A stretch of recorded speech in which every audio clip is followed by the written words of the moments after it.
આ વખતે એવા વિસ્તારો પણ પાણીમાં ગરકાવ થયા કે જે પહેલા ક્યારેય ભોગ નથી બન્યા. સવાલ એ છે કે આવું કેમ થયું? વિશ્વામિત્રીના કોતરોમાં થયેલા દબાણ મુખ્ય કારણ માનવામાં આવે છે.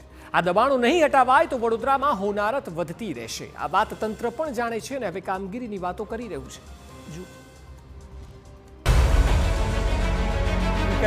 ચાલો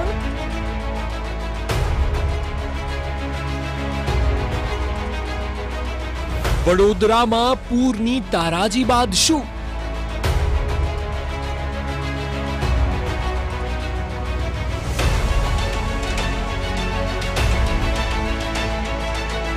દબાણો ક્યારે દૂર કરાશે?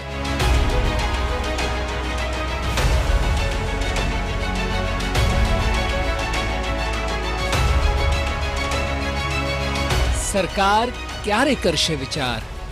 આ તમામ સવાલો જે આપે જોયા તે વડોદરાનો એક નાગરિક પૂછી રહ્યો છે, કારણ કે તેની વેદના અપાર છે. પૂરના પાણીએ લાખો જિંદગીને વેડફી દીધી છે. આ વખતે સ્થિતિ એટલી હદે કપરી હતી કે જે વિસ્તારો અગાઉ ક્યારેય પણ પૂરની સ્થિતિમાં મુકાયા નથી, જ્યાં વિશ્વામિત્રીના પાણી પહોંચતા નથી, ત્યાં પણ આ વખતે પૂરની સ્થિતિ સર્જાઈ. જો કે આની પાછળ સૌથી મોટું કારણ વિશ્વામિત્રીની કોતરોમાં થયેલા દબાણને માનવામાં આવે છે. અને આ વાતને તો શહેરના ધારાસભ્ય મનીષા વકીલ પણ માની રહ્યા છે.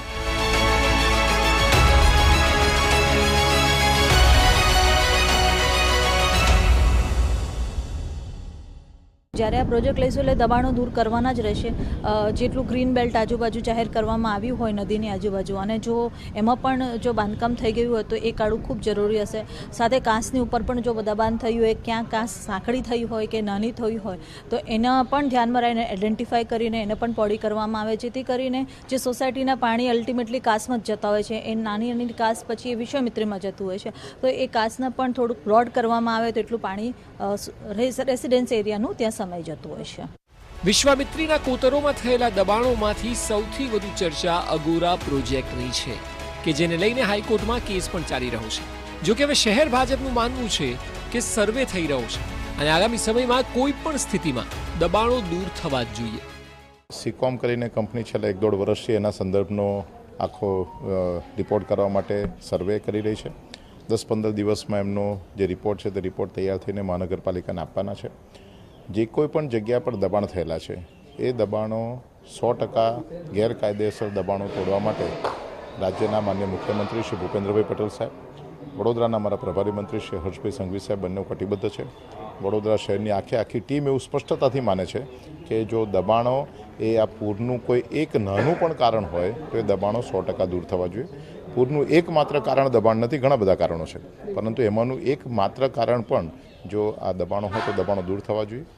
જો કે જે પ્રમાણે વડોદરા શહેરની પરિસ્થિતિ દયનીય બની છે તે પ્રમાણે આજવા સરોવર અને તેની આસપાસના દબાણો દૂર કરવા આવશ્યક છે.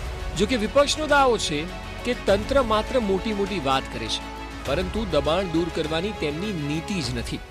કોર્પોરેશન પાસે એ માહિતી નથી કે DILRમાંથી નકશા લઈ શકે, બાયસેગમાંથી નકશા લઈ શકે. જ્યારથી ગુજરાત સ્ટેટ અલગ થયું ત્યારથી તમામ નકશાઓ બાયસેગ પાસે અવેલેબલ છે, DILRમાં તમામ જૂના રેકોર્ડ્સ અવેલેબલ છે.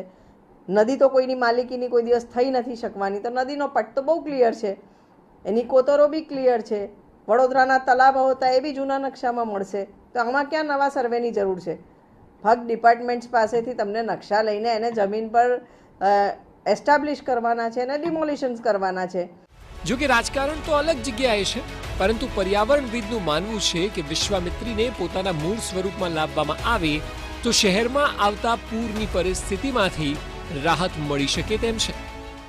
આપણે રિજનલ લેવલ પર વિચાર કરવું પડશે. પાવાગઢથી લઈને જે ઢાઢરને મળે છે અને જે આપણે ખંભાતની અખા છે ત્યાં સુધીનું પ્લાનિંગ કરવું પડશે. ખાલી વડોદરામાં પ્લાનિંગ ના થાય, એટલે રિજનલ લેવલ પર પ્લાનિંગ કરવું પડશે.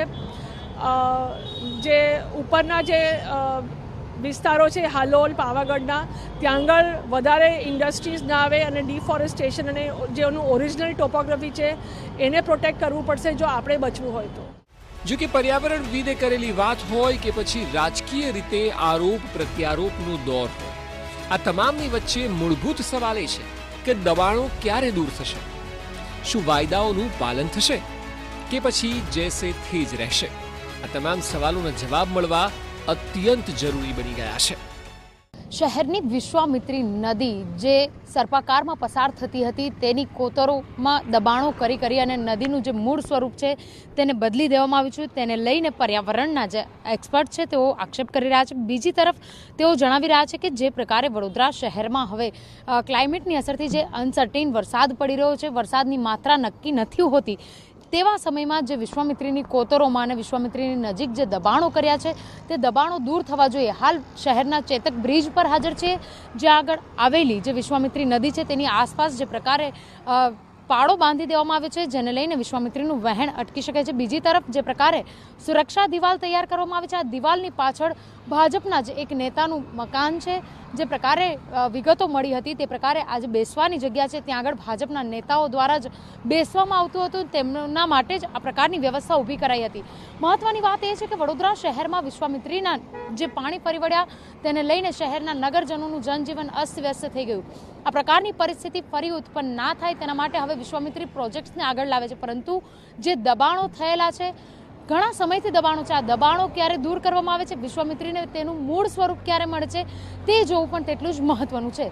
કેમેરા પર્સન રોહિત ગોયલ સાથે અંજલિ ઓઝા, TV9 વડોદરા.